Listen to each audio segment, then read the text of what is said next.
Today's guest is Bob Zarlengo.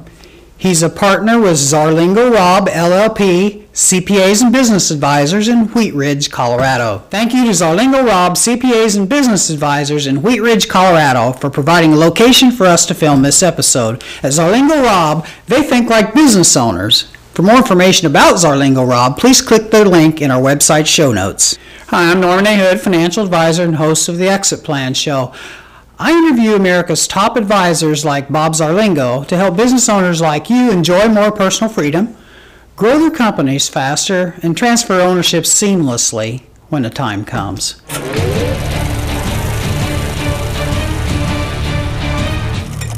Today's guest, as I said, is Bob Zarlengo of Zarlengo Robb in Wheat Ridge, Colorado.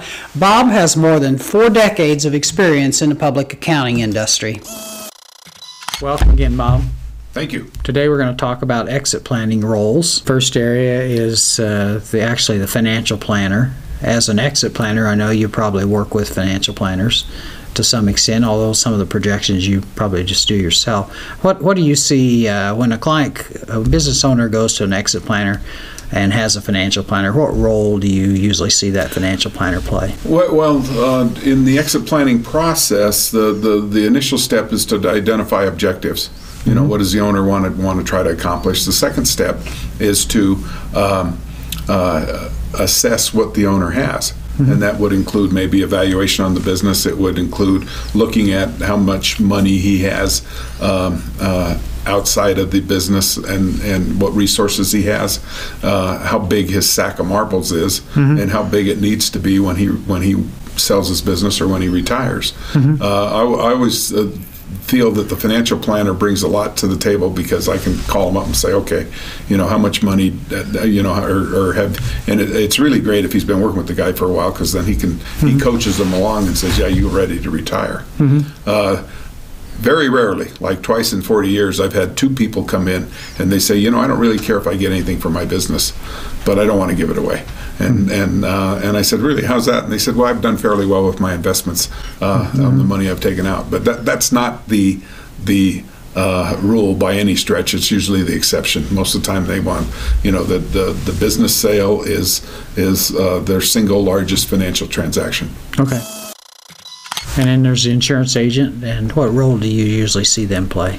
Well, the insurance agent wears multiple hats, particularly if it depends on the size of the company, but if there's life insurance involved and how is it structured, that comes into the estate planning side of it, the business continuity side of it.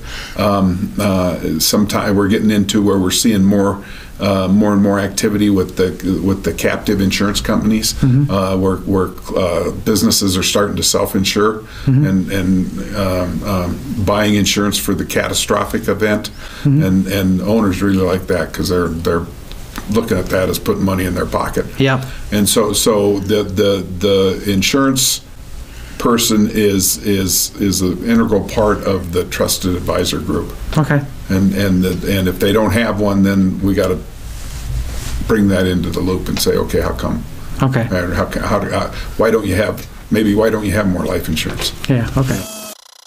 And then last is the family business consultant, which was kind of something new to me, but I actually became most interested in the exit planning process when I was approached by a family business consultant to get involved in it. So. Okay, I'm not sure what family business consultant means, but I'm thinking it's a psychologist. Yes. It's the one that still makes it okay for everybody to come to Thanksgiving dinner at the end of the day and not have you know. Yeah. Well, it's real funny. That's what threw me too when I said I'd just become familiar with the term. I didn't know, but when they told me it was you know, someone who worked with people that had family issues, I knew exactly what they're talking about. Sure. Well, I'm working with a guy now who's one of his options is to sell it to his family, and he's got 2 kids. The daughter is very strong-willed.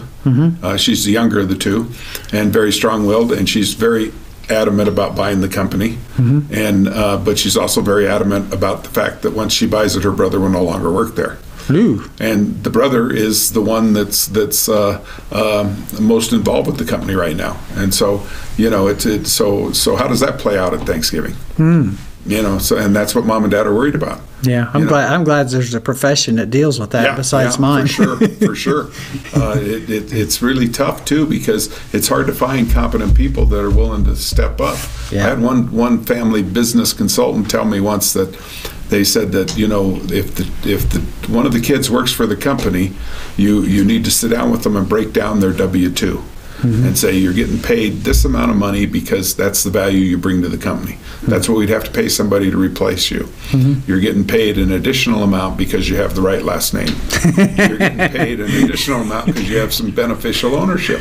I mean, so there's different components, and a lot of times, God bless them, but the kids don't realize that. Yeah. You know, you got somebody that's driving a truck and making $125,000 a year, and they think that's normal. Until we say, why don't you go out and see if you can find a job and see what they're paying. But I mean, you know, not to be that hard about it, but they need to have kind of I hate to say it, but a come to Jesus meeting on what value they're bringing to the company and where it's going. Okay. You can go to the show notes on our website for more information about Bob and Zarlengo Rob. At the end of this video, you can subscribe to our free newsletter, download free guides, and have an opportunity to win free books from Amazon.